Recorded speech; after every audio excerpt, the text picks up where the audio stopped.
بعد فأعوذ بالله من الشيطان الرجيم.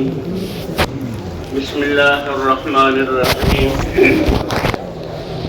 من عمل صالحا من ذكر أو أنثى وهو مؤمن فلنحيينه حياة طيبة ولنجزينهم أجرهم بأحسن ما كانوا يعملون. وقال تعالى: ولو أن أهل القرى آمنوا واتقوا لفتحنا عليهم بركات من السماء والأرض ولكن كذبوا فأخذناهم بما كانوا يكسبون. صدق الله العظيم. وقال رسول الله صلى الله عليه وسلم: إن الله لا ينظر إلى صوركم ولا إلى أموالكم ولكن ينظر إلى قلوبكم وأعمالكم. وقال عليه الصلاة والسلام: عجبا لأمر المؤمن فإن أمره كله له خير إن أصابته سراء فشكر فله خير وإن أصابته ضراء فصبر فله خير وليس ذلك إلا للمؤمن. أو كما قال النبي صلی اللہ علیہ وسلم.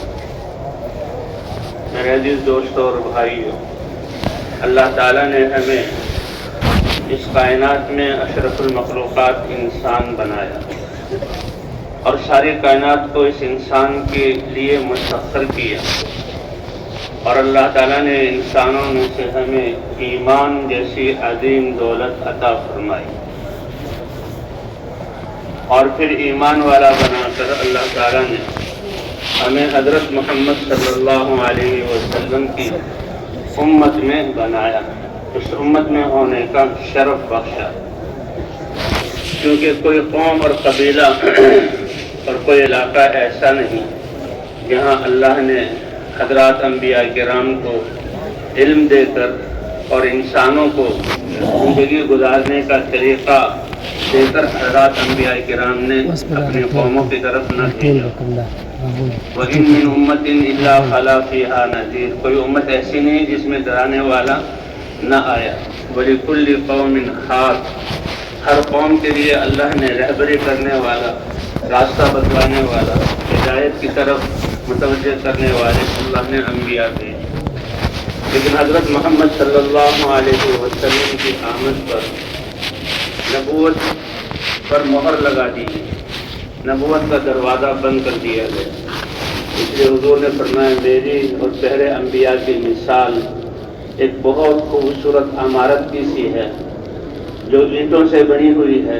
اسی اینٹ کی ابتدا آدم علیہ السلام سے ہوئی، اور میری دنیا میں آنے سے پہلے ایک اینٹ کی جگہ خالی تھی، اور اللہ نے مجھے بھیج کر اس کو بھی پورا کر دیا. اب میرے بعد کوئی نبی نہیں. انا خاتم النبیین لا نبی بعدی. میں خاتم النبیین ہوں، میرے بعد کوئی نبی نہیں. وانتم آخر الامم لا امۃ بعد. اور حضور صلی اللہ علیہ وسلم کو اللہ نے دوہری بہشت عطا فرمائی. آپ صلی اللہ علیہ وسلم دین بھی لے کر آئے، اور کیونکہ آپ پر نبوت کا دروازہ بند کر دیا گیا، خاتم النبیین ہے، مہر لگا دی گئی، تو اپنی امت کے لیے دین کی نعمت بھی لے کر آئے. اس لیے حضور صلی اللہ علیہ وسلم نے جب دعوت کا کام شروع کیا تو جو بھی ایمان لاتا تھا وہ فوراً اس کلمے کی دعوت شروع کر دیتا. صحابہ کرام کی سیرت، مرد ہوں یا عورتیں، شہری ہوں یا دیہاتی، اور پڑھے لکھے یا ان پڑھ، عرب تھے، جب وہ لا الہ الا اللہ کا اقرار کرتے تو فوراً اس کی دعوت شروع کر دیتے. حضرت ابو ذر غفاری رضی اللہ تعالیٰ عنہ اپنے علاقے کے سرداروں میں سے تھے، اور قبیلہ غفار مکے والوں کے راستے میں پڑتا تھا. جب وہ شام کی طرف جاتے تھے تو وہاں تک یہ خبر پھیل گئی کہ مکے میں ایک ایسی ہستی اللہ نے بھیجی ہے جس پر آسمانوں سے وحی آتی ہے. انہوں نے اپنے بھائی کو حالات معلوم کرنے کے لیے بھیجا. بھائی مکے میں آئے، اور مکے میں تو مسلمانوں پر ظلم کے پہاڑ ٹوٹ رہے تھے اور مسلمانوں کو تکلیف دی جا رہی تھی. انہوں نے سارا یہ منظر دیکھا اور اپنے بھائی کو جا کر بیان کیا. وہ اس پر مطمئن نہ ہوئے، خود تشریف لائے اور مکے میں داخل ہوئے. لیکن مکے میں داخل ہوتے جو حال دیکھا کہ جو جتنے بھی کے ہیں درے سے اور راستے سے آنے کے لوگ بٹھائے ہوئے کہ مکے میں آئے ہو تجارت کرو اجازت، بیت اللہ کا طواف کرو، عمرہ کرو اور جو بھی عبادت کرو، لیکن ایک بات سے اپنے آپ کو بچانا کہ ایک ہستی ہے ان کی بات کے سننے سے اپنے آپ کو بچانا۔ تو آئے تھے ان سے ملنے کے لیے، سارے دن بہن پھرتے رہے اور حضور صلی اللہ علیہ وسلم سے ملاقات نہ ہو سکی، بیت اللہ میں آ گئے۔ حضرت علی رضی اللہ تعالیٰ عنہ اپنے گھر لے گئے، مہمان نوازی ان کی بھٹی میں پڑی ہوئی تھی، اپنے گھر ٹھہرایا، کھانا کھلایا، بس یہی ذمہ داری تھی۔ اور پھر دیکھا دوسرے دن پھر وہ بیت اللہ میں ہے، پھر ان کو لے گئے، پھر تیسرے دن تو پوچھا کہ مکہ تو چھوٹی سی بستی ہے، یہاں تو محدود لوگ ہیں، کام کاج بھی محدود ہے، آپ 3 دن سے یہاں ہیں۔ جب دیکھا کہ وہ پوچھ رہے ہیں اور جو بات میں چاہتا ہوں وہ تو بہت زیادہ یعنی حساس ہے، فرمایا کہ دیکھو کسی کو بتاؤ گے تو نہیں کرنے کا، میں اس ہستی سے ملنا چاہتا ہوں، کہا ٹھیک ہے میرے ساتھ چلو۔ اور یہ اتنا حالات ایسے حالات تھے کہ جب مجھے محسوس ہوں کہ لوگ دیکھنے لگے کہ علی اور یہ اجنبی آدمی اس طرف جا رہا ہے جس طرف اللہ کے رسول ٹھہرے ہوئے، کہا میں بیٹھ جاؤں گا، جیسے جوتے کا تسمہ ٹھیک کر رہا ہوں یا پیشاب کرنے کے لیے ایک طرف ہوں، تم چل پڑنا، کوئی آدمی تمہیں میرے ساتھ نہ سمجھے، اگر میرے ساتھ سمجھا تو ابھی سے جو ہے وہ یہ پٹائی کرنا شروع کر دیں۔ حضور صلی اللہ علیہ وسلم کی خدمت میں حاضر ہوئے، آپ صلی اللہ علیہ وسلم کی دعوت کا انداز، آپ تو سید الانبیاء ہیں اور آپ تو افصح العرب ہیں، آپ اللہ کے حبیب ہیں، آپ نے اسلام کے محاسن اور کفر میں جو جتنی یہ جو برائیاں تھیں وہ ساری رذائل اس کے بتلائے کہ دیکھو یہ کتنی بری بات ہے۔ اور پھر آخر میں آپ صلی اللہ علیہ وسلم نے یہ بتایا اللہ نے مجھے رسول بنا کر بھیجا ہے، اور قرآن پڑھا، تو قرآن تو اللہ کا کلام ہے، اور وہ لوگ عربی زبان میں بڑے فصیح تھے، تو اللہ کے کلام کی 1-2 آیت سن ہی کر ان کو یقین ہو جاتا تھا کہ یہ انسان کا کلام ہو ہی نہیں سکتا، یہ انسان کا کلام ہو ہی نہیں سکتا۔ تو شعراء کیونکہ فصاحت کا زمانہ تھا، حضرت موسیٰ علیہ السلام کے زمانے میں جادو کا زمانہ تھا تو عصا اس جادو کا توڑ دے کر بھیجا، حضرت عیسیٰ علیہ السلام کے زمانے میں طب کا ماحول تھا تو ایسا معجزہ دیا کہ مادرزاد اندھے کے آنکھوں پر ہاتھ پھیرتے تو وہ بینا ہو جاتا، کوڑی پر ہاتھ پھیرتے تو وہ صحیح ہو جاتا، حتیٰ کہ مردے کو کہتے قم بإذن اللہ، اللہ اس کو زندگی دے دیتے۔ حضور صلی اللہ علیہ وسلم کو معجزہ دیا تو اس ماحول کے مطابق ایسا قرآن کہ جو چیلنج ہے قرآن کا کہ 1 سورت کیا تو کیا اور 10 آیتیں تو کیا، 3 آیتیں تو کیا، 1 آیت بھی ایسی لے آؤ جو قرآن پاک کی طرح۔ اللہ پاک نے قرآن میں وہ علم دیا، تو انا آتینا کل کوثر یہ بیت اللہ پر لٹکایا گیا، تو سب شعراء نے اپنے شعروں کو کہ ہمارے شعروں کی دیوانیں اور کتابیں اس 3 جملوں کے مقابلے میں کچھ بھی نہیں ہے۔ ما ھذا قول البشر، یہ انسان کے بس کی بات ہی نہیں ہے کہ جو انا آتینا کل کوثر، اللہ نے اپنے نبی کو فرمایا کہ ہم نے تمہیں حوض کوثر دیا، خیر کثیر دی، فصلی لربک وانحر، اپنے رب کے لیے آپ عبادت کیجئے اور قربانی کیجئے، ان شانئک ھو الابتر، آپ کا جو دشمن ہے وہی دم کٹا اور دم بریدہ ہے اور ناقص۔ تو حضور صلی اللہ علیہ وسلم خاتم النبیین ہے، اس لیے جو بھی ایمان لاتا تھا مرد ہو یا عورت ہو دعوت والے کام کو شروع کرتا۔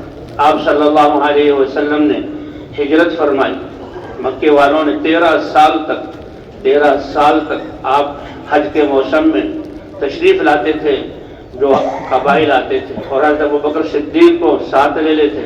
حضرت ابوبکر صدیق عربوں کے نسبوں کو نسب کو خوب جاننے والے تھے اور قاضی القضات تھے اور بڑے تاجر تھے کپڑے کے، مکہ مکرمہ میں بڑی عزت اور شرافت تھی حضرت ابوبکر صدیق کی۔ تو حضور صلی اللہ علیہ وسلم قبائل کو دعوت دیتے تھے اور یہ کہتے تھے کہ ہے تم میں سے کوئی ایک جو اللہ کے رسول کو اپنے علاقے میں ٹھکانہ دے دے، میری مدد کر دے اللہ کا پیغام پہنچانے میں، یہ میری قوم ہے، میں ان میں سے ہوں، اللہ نے مجھے رسول بنا کر بھیجا ہے لیکن مجھے اللہ کا پیغام پہنچانے نہیں دے۔ مدینہ منورہ والے 6 نوجوان ان سے ملاقات ہوئی، لمبا قصہ ہے، وہ آپ پر ایمان لائے اور ایمان لاتے ہی دعوت کو لے کر مدینہ منورہ آئے، وہاں دعوت کا کام شروع کیا تو دعوت کی وجہ سے لوگ اسلام میں داخل ہونا شروع ہو گئے۔ 1 سال بعد پیغام بھیجا اللہ کے رسول اپنے صحابہ میں سے کوئی ایسا علم والا صحابی بھیجیے جو ہمیں دین اسلام سکھائے۔ حضرت مصعب بن عمیر کو پیغام بھیجا اور وہ حبشہ سے جو ہے مدینہ منورہ آئے اور وہاں انہوں نے وہ عالم بھی تھے اور تعلیم بھی دیتے تھے اور دعوت بھی دیا کرتے تھے۔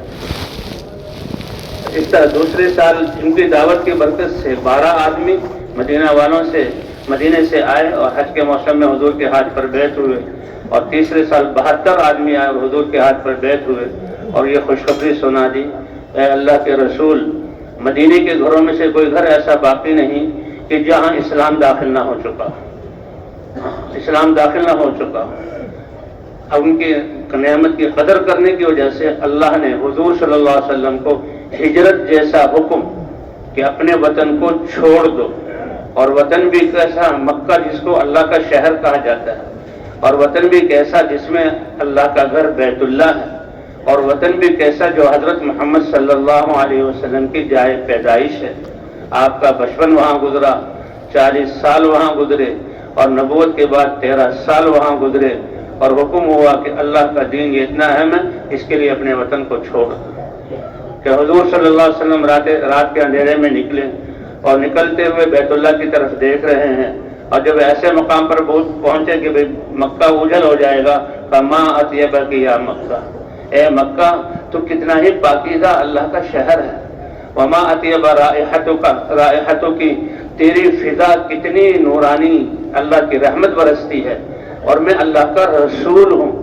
لیکن دین کی محنت یہ ایک ایسی محنت ہے کہ جس کی وجہ سے آج میں تجھے مکہ چھوڑ کر مدینہ کی طرف جا رہا ہوں۔ تو دین کی یہ نقل و حرکت یہ اللہ تعالیٰ کے ہاں بہت پسندیدہ ہے، اس لیے فرمایا کنتم خیر امۃ اخرجت للناس، تم بہترین اور سب سے زیادہ پسندیدہ امت ہو کہ تم اپنی جانوں اور اپنے علاقوں کے لیے نہیں، تمہیں ساری روئے زمین کے انسانوں کی رہبری کے لیے نکالا گیا ہے۔ وہ رہبری کیا ہے کہ ایمان کے ساتھ ساتھ تم خود ایمان والے ہوگے، نیکی پر چلو گے، دوسروں کو نیکی کا حکم کرو گے، اور برائیوں سے خود اپنے آپ کو بچاؤ گے، دوسروں کو برائیوں سے روکو گے۔ یہ ایک امتیازی شان ہے اس امت کی، جس کی وجہ سے اللہ نے خیر امت اس کو قرار دی۔ تو اللہ تعالیٰ نے حضور صلی اللہ علیہ وسلم نے صحابہ کی تربیت اور ان کو ان اعمال پر ڈالا۔ ہر صحابی داعی تھا، ہر صحابی علم کو حضور سے لینے والا اور پھر دوسروں تک پہنچانے والا۔ کسی نے پوچھا کہ بھئی تبلیغ اور دعوت کے لیے تو علم ضروری ہے، تو اس کا معیار کیا ہے؟ تو اللہ کے رسول نے خود ہی بیان فرما دیا، کوئی پریشانی کی بات نہیں، بلغوا عنی ولو آیہ، تمہارے پاس ایک آیت ہے اس کی تبلیغ کرو، اس کو پہنچاؤ۔ تمہیں کلمہ آتا ہے اس کو پہنچاؤ، کلمہ کتنی بڑی بات ہے، کلمہ تو بنیاد ہے۔ بلغوا عنی ولو آیہ، ایک آیت بھی معلوم ہے اس کو پہنچا دو۔ تو حضور صلی اللہ علیہ وسلم نے صحابہ کو ایک دعوت والا کام اور تعلیم و تعلم اور پھر ذکر و عبادت، کیا نمازیں تھیں صحابہ کرام کی کہ جہاز سے واپس آئے ہیں، اپنے گھر میں آئے ہیں، بیوی تیار ہو کر سامنے بیٹھی ہے، تو کہنے لگے مجھے 2 رکعت نماز نفل پڑھنے دو۔ ایسی نماز میں ان کو لذت ملی تھی کہ نماز شروع کی تو فجر کی اذان تک نماز ہی میں مشغول رہے، نماز ہی میں مشغول رہے۔ حضور صلی اللہ علیہ وسلم بعض دفعہ کے تشریف لاتے گھر میں، نماز کے لیے کھڑے ہوتے اور پھر بلال آئے کہ اللہ کے رسول فجر کی اذان کا وقت ہو گیا ہے۔ تو صحابہ کرام دعوت دینے والے اور تعلیم و تعلم والے، ذکر و عبادت اور خدمت والے، یہ اعمال ہیں کہ جن کے ذریعے سے حضور صلی اللہ علیہ وسلم نے تربیت فرمائی۔ ہم بھی اللہ کے راستے میں نکلے ہیں کہ اللہ تعالیٰ نے، حضور صلی اللہ علیہ وسلم نے فرمایا تھا بدأ الدین غریبا، دیکھو یہ دین جب میں اس کو لے کر آیا بالکل اوپرا، ماحول کے بالکل خلاف تھا، لوگوں کی سمجھ سے بالاتر تھا، وہ تو بتوں کی عبادت کرتے تھے، اور پھر حضور صلی اللہ علیہ وسلم نے قربانی کی، اور حضور صلی اللہ علیہ وسلم کے ساتھ صحابہ کے مردوں نے بھی، عورتوں نے بھی، بچوں نے بھی قربانی کی۔ اور ان کی قربانی سے یہ دین سب سے محبوب چیز بن گیا۔ اللہ کے رسول صلی اللہ علیہ وسلم نے فرمایا ثم یعود کما بدأ، پھر یہ اجنبی اور اوپرا بن جائے گا۔ لیکن پہلے اللہ نبیوں کو بھیج کر، نبیوں کو دعوت دے کر ان کے ذریعے سے جو ہے تجدید کرتے تھے اور دین حق جو ہے حق وجود میں آتا تھا، اور پھر اللہ تعالیٰ ظالموں سے اور جو ہے بادشاہوں سے یہ سلطنتیں اور زمین چھین کر اللہ فرماتے ہیں ہمیشہ ہم نے ایمان والوں کو زمین کا وارث بنایا۔ وعد اللہ الذین آمنوا منکم وعملوا الصالحات ليستخلفنهم فی الارض کما استخلف الذین من قبلهم، کہ میرا وعدہ ہے ایمان اور اعمال والوں کے ساتھ، زمین میری ہے، میں اس کا مالک ہوں، میں ایمان والوں کو اعمال والوں کو خلیفہ بناؤں گا جیسے پہلے بنایا۔ زمانے کی دوربین اور خوردبین اللہ نے ہمیں یہ عطا کیے، تو دیکھ لو زمانے کو، آدم علیہ السلام سے لے کر نوح علیہ السلام سے لے کر حضرت محمد صلی اللہ علیہ وسلم تک کتنی قومیں گزری ہیں، کون کامیاب ہوا اور کون ناکام۔ سب سے بنیادی چیز ایمان ہے، اور پھر ایمان لا کر اعمال صالحہ ہیں۔ کہتے ہیں اللہ تعالیٰ نے انسان میں جو مایا ہے کامیابی کی وہ انسان کے اندر رکھی ہے، انسان کے باہر اس کامیابی کے لیے کسی اور چیز کا محتاج نہیں۔ کامیابی کون سی؟ کہ جنت کا مستحق بن جائے، اور کامیابی کون سی؟ کہ جنت سے بھی بڑی چیز اللہ اپنی رضا عطا فرما دے، اپنی رضا عطا فرما دے۔ تو ان دونوں کے اللہ تعالیٰ نے اس کا تعلق انسان کے اپنے دل کے یقین کے درست ہونے کے ساتھ اور اپنے اعضاء کے استعمال کے درست ہونے کے ساتھ اللہ نے اس کامیابی کا تعلق رکھا ہے۔ تو اس لیے صحابہ کرام نے محنت کی۔ اب مہاجرین مدینہ منورہ آ گئے اور انصار مدینہ ان کا تعلق زراعت کے ساتھ تھا، کچھ تھوڑے بہت زراعت کرتے تھے، اللہ نے ان کے مال میں برکت کی۔ 10 سال میں حضور صلی اللہ علیہ وسلم نے صحابہ کرام کو بیٹھنے نہیں دیا۔ 120 بھی روایت آتی ہے اور 80 بھی روایت آتی ہے کہ صحابہ کرام کو سفر کروائے، اور 27 سفروں میں خود حضرت محمد صلی اللہ علیہ وسلم جو ہے صحابہ کے ساتھ تھے۔ فرمایا جو مدینے میں رہ جاتے ہیں ان کے یہ اپنے آپ کو کہیں یعنی کیا کہتے ہیں پریشان نہ ہو، ان کی دلداری کے لیے میں رک جاتا ہوں، ورنہ میرا دل تو چاہتا ہے کہ جس جماعت کو بھی میں اللہ کے راستے میں بھیجوں میں خود اس کے ساتھ اللہ کے راستے میں جاؤں۔ صحابہ کرام تو حالات ان کے اس باب یعنی اس کے موافق نہیں ہوتے تھے گھروں چھوڑ کر جائیں۔ چراغ جلانے کے لیے تیل نہیں، بچوں کے لیے کھانا تیار کرنے کے لیے کوئی جو ہے ایسی چیز نہیں جس کے لیے آگ جلائی جائے۔ اس حال میں صحابہ کرام رضوان اللہ علیہ مجمعین انسانیت کو اللہ کا پیغام پہنچانے کے لیے، گمراہی اور ناکامی کی زندگی سے نکالنے کے لیے اور جنت کی طرف اور اللہ کی رضا کی طرف بلانے کے لیے جاتے تھے۔ اس لیے کہتے تھے ابتعثنا اللہ، ہمیں کس نے بھیجا ہے؟ اللہ نے بھیجا ہے، اللہ نے پیغام دے کر بھیجا ہے۔ اور اللہ کا پیغام کیا ہے؟ اللہ رحم الراحمین، حکم ہے ارحموا من فی الارض، تم زمین والوں پر رحم کرو، اللہ تم پر رحم کرے گا۔ اور سب سے بڑا رحم یہ ہے کہ اس دین کے ذریعے سے انسان کا تعلق اللہ کی ذات سے بٹھا دیجیے۔ دین کیا ہے؟ کہ اللہ کی قدرت سے فائدہ اٹھانے کے لیے اللہ نے وہ زندگی عطا فرمائی ہے جس میں اللہ کے احکام ہیں اور جس میں جو نامناسب باتیں ہیں ان سے روکا گیا ہے۔ تو صحابہ کرام، تابعین، تبع تابعین یہ دین کو پیغام کو لے کر اٹھے، اور اللہ کے رسول نے فرمایا کہ یہ دین اجنبی ہونے کی حالت میں شروع ہوا، اوپرا تھا، اور پھر ایسا ہو جائے گا۔ لیکن جیسے پہلے جب بھی اللہ کی قوم کے ساتھ احسان کرنے کا ارادہ فرماتے نبی کو اللہ علم اور دین اسلام دے کر بھیجتے تھے۔ فرمایا اسی طرح نبوت کا دروازہ تو بند ہو گیا، اللہ تعالیٰ جو ہے اپنے نیک بندوں کو اٹھائیں گے اور وہ اللہ کے راستے میں پھریں گے۔ فتوبہ بدا دین و غریبا، وہ دین شروع ہوا اوپرا اور انوکھا تھا، ثم یعود کما بدا، پھر یہ اپنوں ہی میں اوپرا اور انوکھا ہو جائے گا۔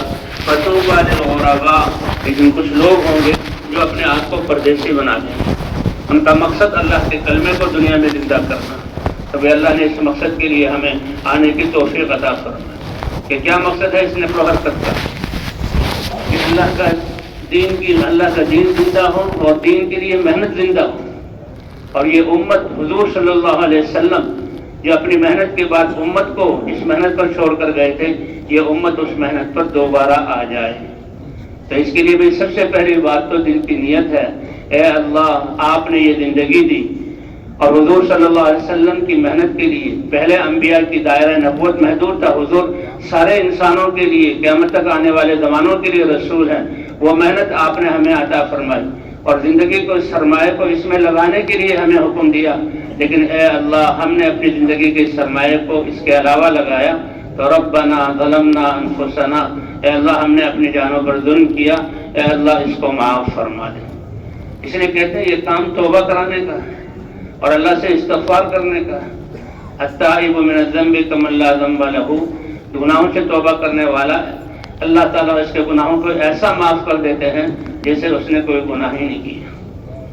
اور استغفار پہ کتنے فضائل، من لزم الاستغفار، جو اے اللہ میرے گناہوں کو معاف فرما دے، جعل اللہ لہ من کل ضیق مخرجا، اللہ ہر جہہ تنگی سے اس کے لیے راہ نکالیں گے، ومن کل ہم فرجا، اللہ ہر رنج اور غم سے اس کے لیے خوشی عطا فرمائیں گے، ورزقہ من حیث لا یحتسب، اللہ ایسے رزق عطا فرمائیں گے کہ کسی کا وہم و گمان بھی وہاں تک نہ جا سکتا۔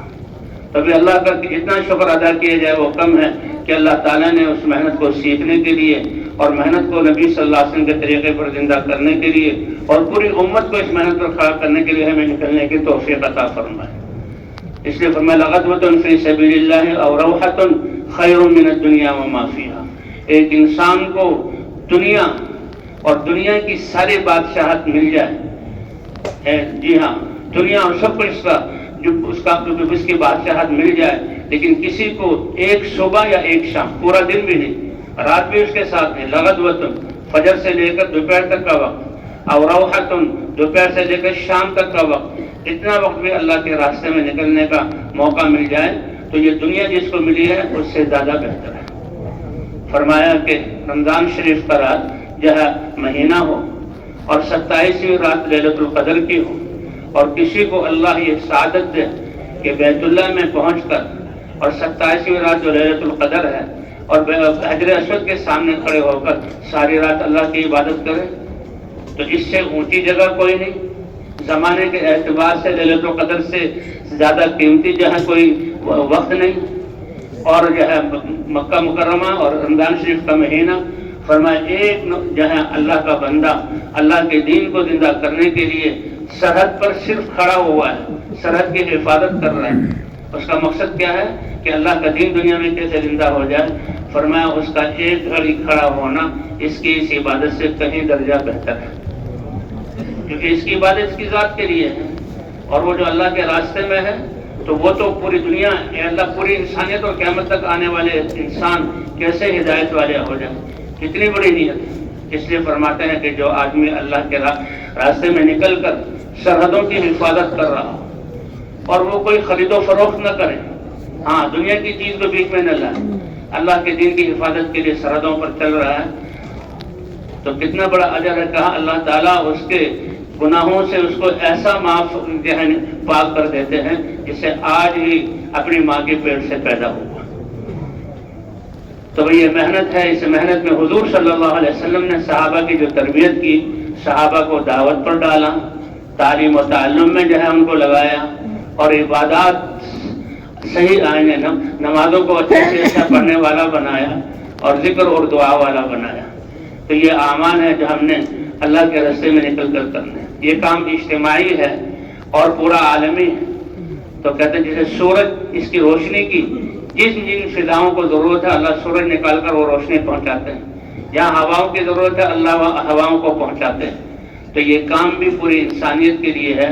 اس لیے ہم اللہ کے راستے میں نکلتے ہوئے پورے جو موجودہ مسلمان یہ تقوی والی زندگی اختیار کر کے اللہ کے جو ہے دعوت پر کھڑے ہو جائیں اور باقی جو 5 ارب انسانیت ہے اللہ ان کو بھی ہدایت سے نواز دے۔ تو بھئی یہ نیت کر کے ہم نے اللہ کے راستے میں نکلنا ہے، اور تربیت کرنے والی ذات کون سی ہے؟ اللہ کی ہے۔ اس کام میں 2 باتیں، ایک اجتماعیت ہے، ایک نقل و حرکت ہے۔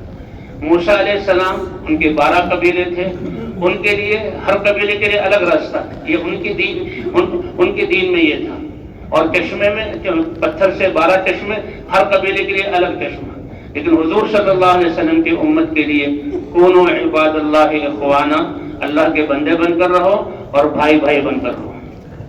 اللہ نے احسان جتلایا. کنتم اعداء، جب تم دشمن تھے، فالف بین قلوبکم، تمہارے دلوں کو اللہ نے جوڑ دیا. فاصبحتم بنعمتہ اخوانا، بھائی چارے والی زندگی اللہ نے تمہیں عطا فرمائی. بھائی چارے والی زندگی، ہمدردی والی زندگی، خواہی والی زندگی کتنی زبردست ہے.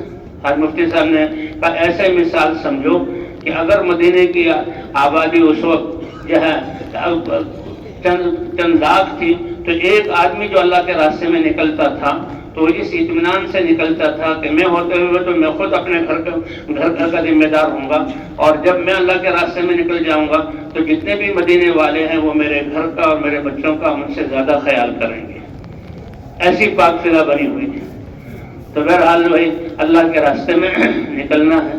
اجتماعیت ہے، اس لیے جماعتوں کی صورت میں نکلتے ہیں کہ علاقوں سے آئیں جماعتوں کی صورت میں، اور یہاں بھی جماعت کی صورت میں بن کر ہم اللہ کے راستے میں جائیں. اور اس میں ہماری اپنی کوئی مرضی نہ، ہم تو حوالے کر دیں.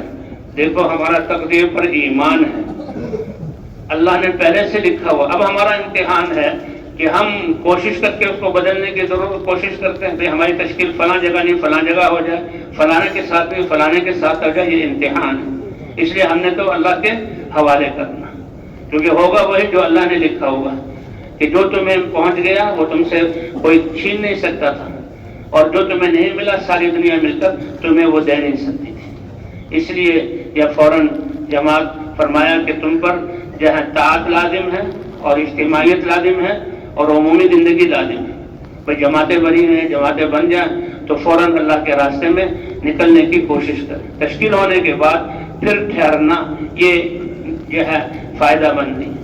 اس کے لیے حضور صلی اللہ علیہ وسلم کے زمانے میں کہ عبداللہ بن رواحہ رضی اللہ تعالیٰ عنہ کو حضور صلی اللہ علیہ وسلم نے فرمایا کہ لشکر جائے، اور یہ لشکر اس کا امیر جو ہے زید بن حارثہ ہوں گے. اگر وہ شہید ہو جائیں تو پھر دوسرے صحابی کا جو وہ ہوں گے وہ بھی شہید ہو جائیں، پھر تیسرے کو عبداللہ بن رواحہ کو اگر وہ بھی شہید ہو جائیں. تو کسی یہودی نے کہا کہ تم تو شہید ہو جاؤ گے، اور یہ جمعے کا دن ہے اور سفر ہے. سفر جو ہے جانور والی سواری میں پیدل ہوتا تھا، اتنا لمبا سفر نہیں ہوتا تھا. تو وہ ٹھہر گئے. جمعے کے دن حضور صلی اللہ علیہ وسلم کے پیچھے میں نماز پڑھوں گا. اللہ کے رسول نے جمعہ پڑھنے کے بعد جب صحابہ کی طرف متوجہ ہوئے تو دیکھا عبداللہ بن رواحہ رضی اللہ عنہ ہیں. اے ابن رواحہ تم یہاں پر. تو ان کا کیا جواب تھا؟ لِأُجَمِّعَ مَعَكَ یا رسول اللہ، کہ اللہ کے رسول دنیا میں کوئی تقاضا نہیں ہے، بالکل سواری تیار ہے اور ساری بات سامنے بنی ہوئی، آپ کے پیچھے جمعہ پڑھنا، کیونکہ آپ نے شہادت کی خبر دی ہے. پھر جمعہ کہاں نصیب ہوگا؟ اب کتنی بڑی بات ہے، مسجد نبوی ہو، مدینہ منورہ ہو، اللہ کے رسول امام ہو، ان کا خطبہ ہو اور نماز میں ان کی قرات کا سننا ہو، کتنے فضائل. اور جو اللہ کے راستے میں گئے انہوں نے صرف چند کچھ فاصلہ جو ہے طے کیا، گرد و غبار کو سہا. لیکن یہ نسبت کی وجہ سے حضور نے کیا فرمایا کہ دیکھو تم نے یہ سارے اعمال کر لیے، یہ ثواب تمہیں مل گیا.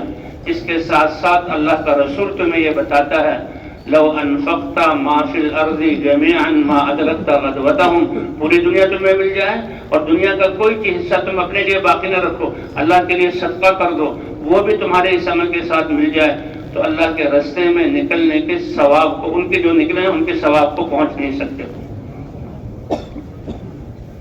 صحابہ کرام کیونکہ آخرت والے تھے، حضور صلی اللہ علیہ وسلم سے سوال کرتے تھے، اس لیے پوچھا کرتے تھے حضور صلی اللہ، اے اللہ کے رسول یہ اللہ کے راستے میں نکلتے ہیں بہت بڑا اجر ہے، کیا رہنے والے کسی عذر کی وجہ سے ان کے ثواب کو جو ہے پہنچ سکتے ہیں؟ حضور صلی اللہ علیہ وسلم نے فرمایا کیا ایسا ممکن ہے کہ جب وہ نکلیں اور تم نماز میں کھڑے ہو جاؤ اور ان کے واپس آنے تک نماز میں رہو، اور جب وہ نکلیں تم روزے کی نیت کر لو، اور جب واپس آئیں اس وقت افطار کرو؟ تو کیا تم ایسا کر سکتے ہو؟ یا رسول اللہ ایسا کون کر سکتا؟ کہا اگر ایسا کر بھی لو، اتنی لمبی نماز اتنی لمبی روزہ، تب بھی تم ان کے جو ہے اللہ کے راستے میں نکلنے کے ثواب کو تم پہنچ نہیں سکتے. تو اس لیے بھائی ہم نکلے ہیں. حضور صلی اللہ علیہ وسلم نے صحابہ کرام کی تربیت ان اعمال سے فرمائی. ہر صحابی دعوت والا تھا، تعلیم و تعلم میں لگنے والا تھا، ذکر و عبادت والا تھا، خدمت والا تھا. اس لیے جماعتوں کی صورت میں ہمیں جماعت بنائی جاتی ہے، ذمہ دار بنایا جاتا ہے. جمع ید اللہ علی الجماع، اللہ کی رحمت کس پر ہوتی ہے؟ جماعت پر ہوتی ہے. تو اس لیے ہم جماعت کے ساتھ رہیں، اور جب ہمارا تشکیل ہو جائے تو فوراً اللہ کے راستے میں نکلنے کی کوشش کریں۔ ترتیب کے لیے 2 ساتھی خدمت کے لیے لگا دیجیے۔ صحابہ کرام کے زمانے میں ایک عقبہ ابن نافع غالب رضی اللہ تعالیٰ عنہ نے فرمایا، ہم 12 آدمی اپنے علاقے سے آئے تھے، ہمارے اونٹ بھی تھے، حضور صلی اللہ علیہ وسلم کی خدمت میں حاضر ہوئے، تو یہی ہوا کہ 2 ساتھیوں کی یہ کیا کہتے ہیں باری کبھی میں تم اونٹ چراؤ، باقی جو ہے 10 وہ حضور صلی اللہ علیہ وسلم کے ساتھ وہ جو ہے مجلس میں آپ سے علم حاصل کریں گے، شام کو تم بھی آ کر مل جاؤ۔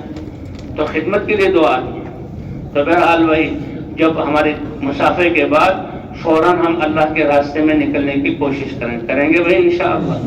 اور وہ جو واپس جا رہے ہیں یہ تو یعنی ہم وہ جو ہے اب ہم حضور صلی اللہ علیہ وسلم والی محنت والا بن کر جا رہے ہیں، یہ بہت بڑی نسبت ہے، یہ اعمال ہیں۔ اپنی مسجد میں بھی ان اعمال کو شروع کیا جائے اور اپنے گھروں میں بھی ان اعمال کو شروع کیا جائے، دعوت، تعلیم و تعلم، ذکر و عبادت اور خدمت۔ اب نکلنے کے آداب ہیں، کیونکہ حضور صلی اللہ علیہ وسلم کیا مقصود ہے کہ امت حضور کی محنت پر کھڑی ہو جائے، اور اس محنت میں حضور کا طریقہ، حضور کی محنت کو کس کے نہج پر کرنا؟ حضور صلی اللہ علیہ وسلم کے نہج پر کرنا، محنت بھی زندہ ہو اور اس محنت میں حضرت محمد صلی اللہ علیہ وسلم کا نہج بھی زندہ ہو، یہ ضروری ہے۔ اس لیے بھی ہم سب سیکھنے والے ہیں، سب تربیت والے ہیں، اس لیے یہ جو اصول بیان کے ہدایت دی جا رہی ہے اس کے مطابق ہم اپنے وقت کو گزارنے کی کوشش کریں۔ اس کے اب یہاں سے چلیں تو حضور صلی اللہ علیہ وسلم کی سنت کہ حضور اکٹھا رہنے کی جو ہے وہ حکم فرمایا کرتے تھے، اور کہاں 2 کی صحابہ کی جوڑیاں بنا دیا کرتے تھے، 2 صحابہ جوڑے بنتے تھے اور وہ جو ہے اللہ کے راستے میں چلتے تھے اور اکٹھا چلنے کا حکم کرتے تھے۔ ایک دفعہ سفر میں جا رہے تھے، حضور صلی اللہ علیہ وسلم نے دیکھا کہ ایک صحابی وہ الگ جا رہا ہے، آپ صلی اللہ علیہ وسلم نے اس کو بلایا اور پوچھا کیا بات ہے؟ یا رسول اللہ، یہ ساتھ چلنے کی وجہ سے یہ گرد و غبار جو اٹھ رہا ہے یہ میری طبیعت کے مطابق نہیں ہے، مجھے اس سے پریشانی ہوتی ہے۔ آپ نے فرمایا کس چیز سے تم اپنے آپ کو الگ کر رہے ہو؟ لا تعتزلوا، اس سے تم بچو نہیں، اپنے آپ کو بچاؤ نہیں، کیوں کہ یہ جو گرد و غبار تمہارے اوپر پڑ رہا ہے اللہ تعالیٰ قیامت میں مشک بنا کر تمہارے جسم پر اس کو ڈالیں گے۔ تو ادنا سی تکلیف کہ ہمارے اوپر جو ہے یہ تو ہماری فضائیں ہیں ایسی، اس لیے آدمی جو ہے روزانہ یا ہر 2-3 دن کے بعد نہاتا ہے کیونکہ میل جمع ہو جاتی ہے، ہماری فضائیں ہیں ہی ایسی۔ لیکن اس فضا کے یہ یعنی ذرات ہیں، اس کی بھی یہ قدر ہے کہ اللہ تعالیٰ مشک بنا کر، اس لیے بھائی جماعت میں جب جائیں تو 2 ساتھی خدمت کے لیے مقرر ہوں اور باقی ساتھی سب مل جل کر جائیں، اور جب نکلنے وقت ہو جائے تو فوراً یہاں سے جائیں۔ بھائی یہاں سے جاتے ہوئے یہاں سے گئے آس پاس کی مسجدوں میں چلے گئے یا جو ہے کیا کہتے ہیں اسٹیشن پہ جا کر نہیں، فوراً نکلنے کی۔ اگر سواری نہیں ملے تو بھائی بہتر ہے ہم پیدل سفر، حضور صلی اللہ علیہ وسلم کے صحابہ اور حضور ان کتنے سفر آپ صلی اللہ علیہ وسلم نے پیدل کی، تو بھی کوشش کریں گے اس کی انشاءاللہ۔ جتنا ہم اعمال میں سنت کے مطابق کریں گے اس میں ہماری تربیت ہوگی۔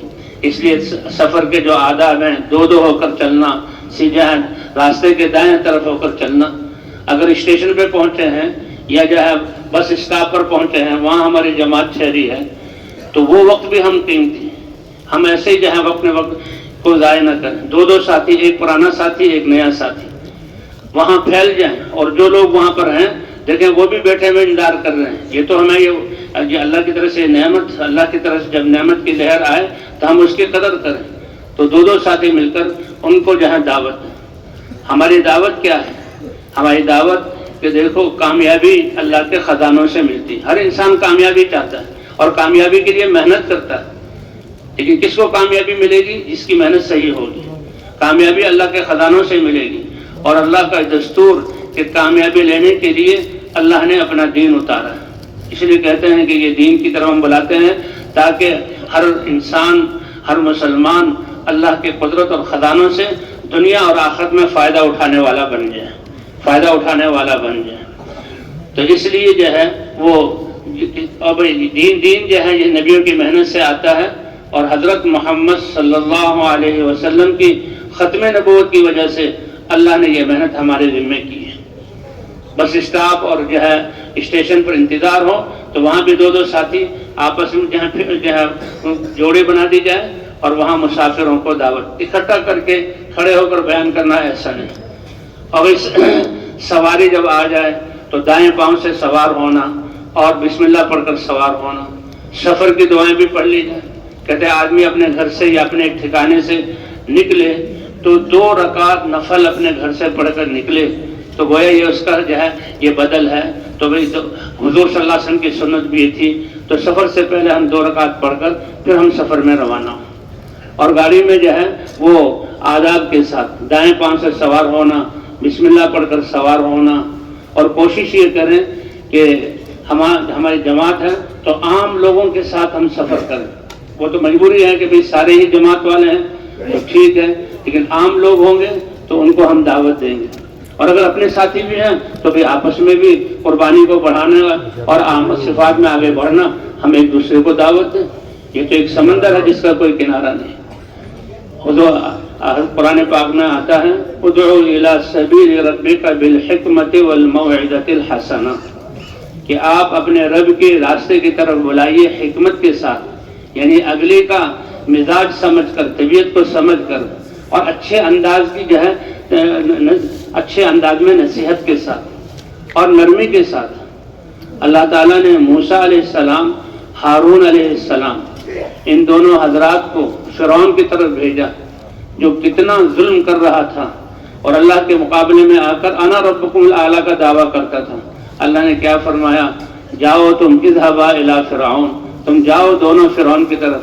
آگے اللہ فرماتے ہیں قولا له قولا لینا، قولا له قولا لینا۔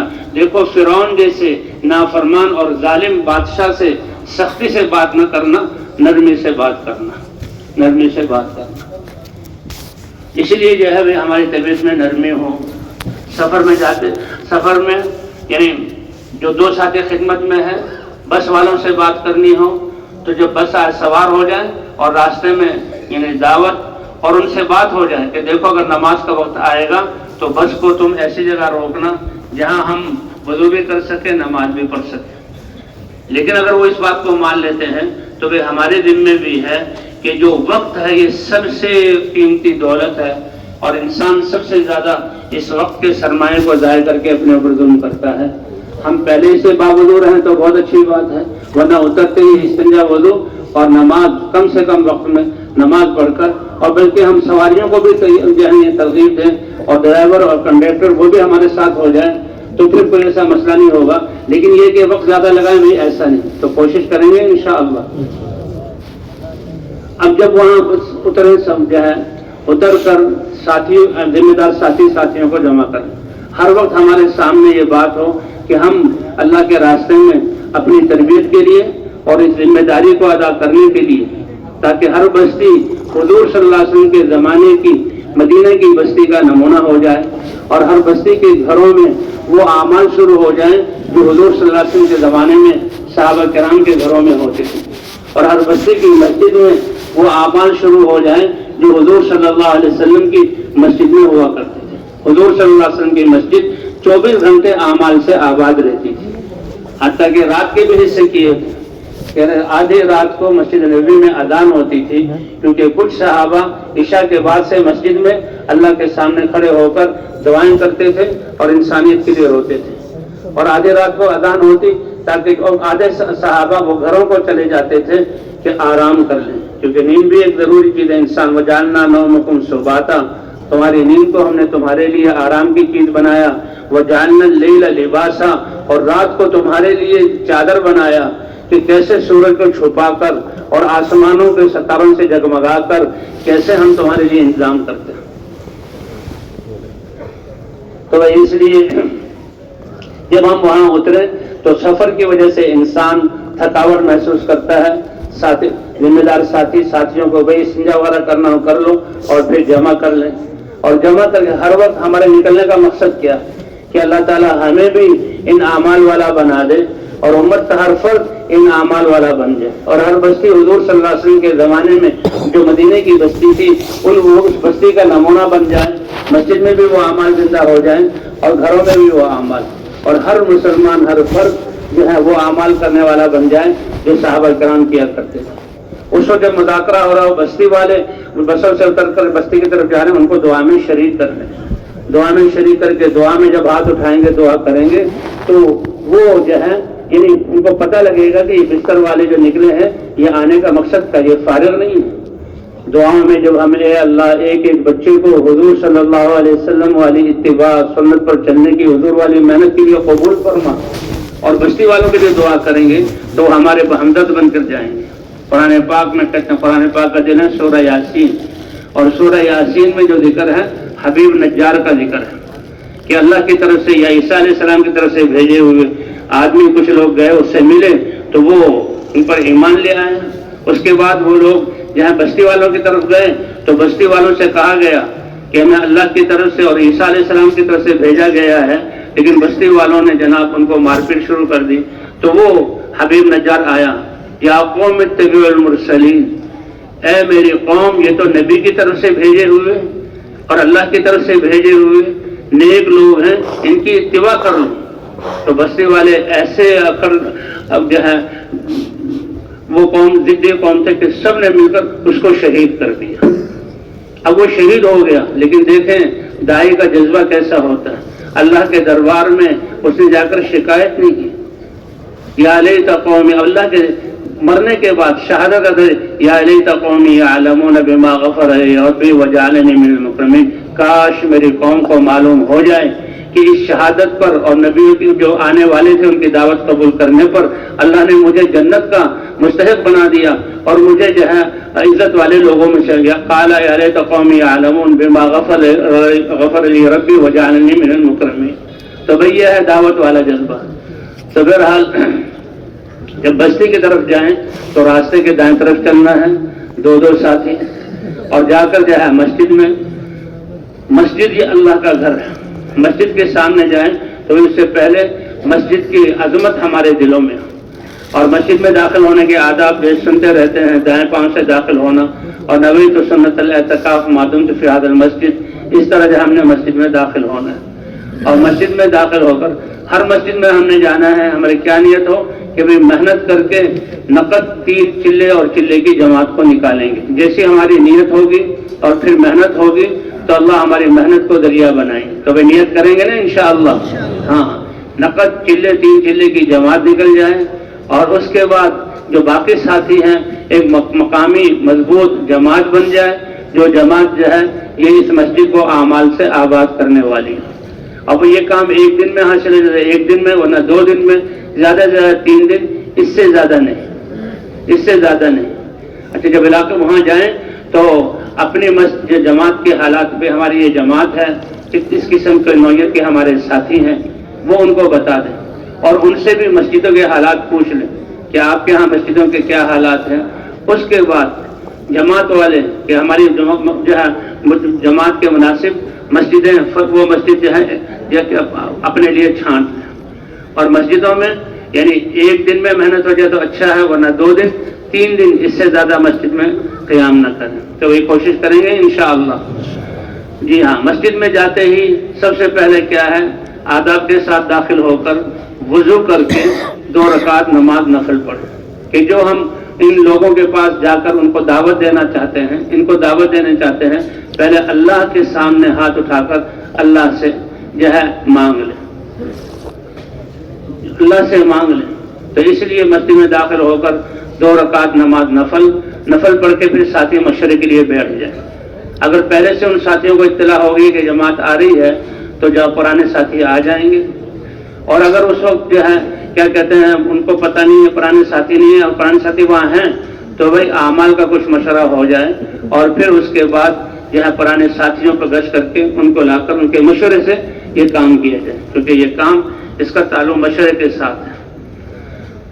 تو جاتے ہی جب ہم جو ہے جماعت مسجد میں داخل ہوئی اور سامان ہمارا کہتے ہیں خدمت کا سامان، اگر وہاں کوئی حجرہ وغیرہ ہے جماعتوں کے لیے سامان وہاں رکھیں، اور اگر نہیں تو بستر تو مسجد میں ہو، لیکن بھائی ہم بستروں کو ترتیب کے ساتھ رکھیں، چادر کے ساتھ ڈھانپ دیں، اور اسی طرح جب بھی ہم سوئیں تو بستی والوں سے پہلے اٹھ کر بستروں کو باندھ کر ایک جگہ رکھ کر اس پر چادر ڈال دیں، ہمارا سامان پھیلا ہوا نہ ہو۔ اور خدمت کا سامان، کیونکہ اس میں پیاز یا ایسی کوئی لہسن وغیرہ چیزیں ہوتی ہیں، اس کو مسجد کے اندر لے کر نہ جایا جائے، اس کو مسجد سے باہر رکھا جائے۔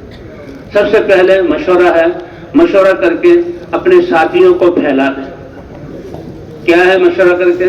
کہ 2 ساتھی مسجد میں رہ جائیں تاکہ مسجد میں آنے والوں کو سنبھالتے رہیں اور ان کی وہ ذہن سازی کرتے رہیں، باقی 2 ساتھی سارے بستی میں پھیل جائیں اور ساتھیوں سے جو ہے لوگوں سے ملاقات کریں۔ ہر قسم کی جتنے بھی اس مسجد میں ہم داخل ہو گئے، وہاں رہنے والے جتنے بھی لوگ ہیں ان کا حق ہم پر ہو گیا کہ ہم ان سے ہر ایک سے ملاقات کریں۔ گھروں میں ملتے ہیں تو گھروں میں ملاقات کریں، اگر وہ اپنے کاموں میں یہ گئے ہوئے ہیں تو وہاں جا کر ان سے ملاقات کریں۔ اس لیے کہتے ہیں کہ گھر جہاں بس جیسے گھر میں داخل ہونا، گھر میں داخل ہو اس کے دروازوں کے ساتھ، تو اس طرح ہم بھی بستی میں داخل ہوں ان کے دروازوں کے ساتھ۔ یعنی وہاں کے جو خواص ہیں، سب سے پہلے امام صاحب ہیں، امام صاحب سے ملنا، اس کے بعد جو علماء اور دین کے اعتبار سے بڑے ہیں ان سے ملنا، اور اس کے بعد ان کو دنیا کے اعتبار سے جو خواص ہیں ان سے بھی ملاقاتیں کرنا۔ حضور صلی اللہ علیہ وسلم صحابہ کو بھیجتے تھے یہاں بادشاہوں کی طرف، اور باقاعدہ ان کو خط لکھتے تھے کہ اگر تم اسلام میں آ گئے تو تمہارے اسلام میں آنے کی وجہ سے تمہاری رعایا میں سے جتنے لوگ تم اسلام پر چلیں گے اللہ تعالیٰ ان سب کا ثواب تمہیں عطا فرمائیں گے۔